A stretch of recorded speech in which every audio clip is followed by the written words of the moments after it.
issues that I hear about and some consistent hamstring issues that I get both in and out of the studio.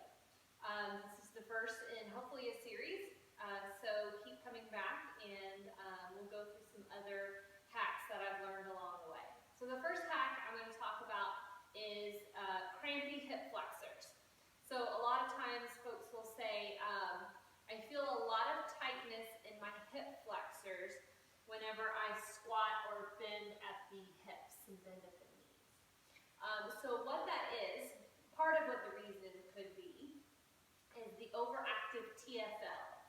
So the TFL is a muscle that comes from the hip and it attaches into the IT band. So if your glutes are not doing the job that they're supposed to do by helping stabilize your hips this way, then your TFL is going to go, oh, I need to help out here, and I need to help out more than normal because this is not doing the job here. So your glute medius is a really awesome hip stabilizer. So how do we help fix that? Well, first, you're going to need to strengthen that portion of your glutes. I love these little things. They're called Perform Better. So the first exercise that you can do with the Perform Better band is completely around the ankles and squatting going from side to side. Okay? So it's a really easy one. You're going to feel burning, you should, in the glutes. Another one is to stand and isolate. So the standing leg is actually going to work as well here because it's trying to keep this leg from falling in towards the middle, and then abduct this other leg. So for me, I have the issue on my left side. IT band gets tight on the left side and piriformis gets tight on the left side, which the piriformis will be another series in the hips and hamstring hacks video series, but that is related to something as well, of course. Everything is related in the body.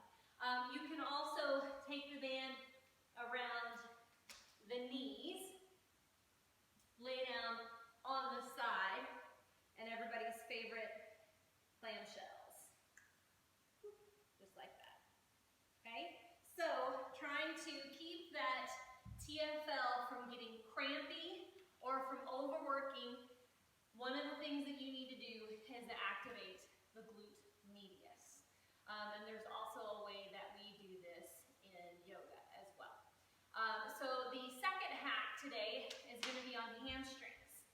So does your forward fold look more like this? So when you try to touch your toes, do you have a nice curve in your back, or are you here? Now it's okay, you don't have to be here. You don't have to have your fingers all the way down towards your toes.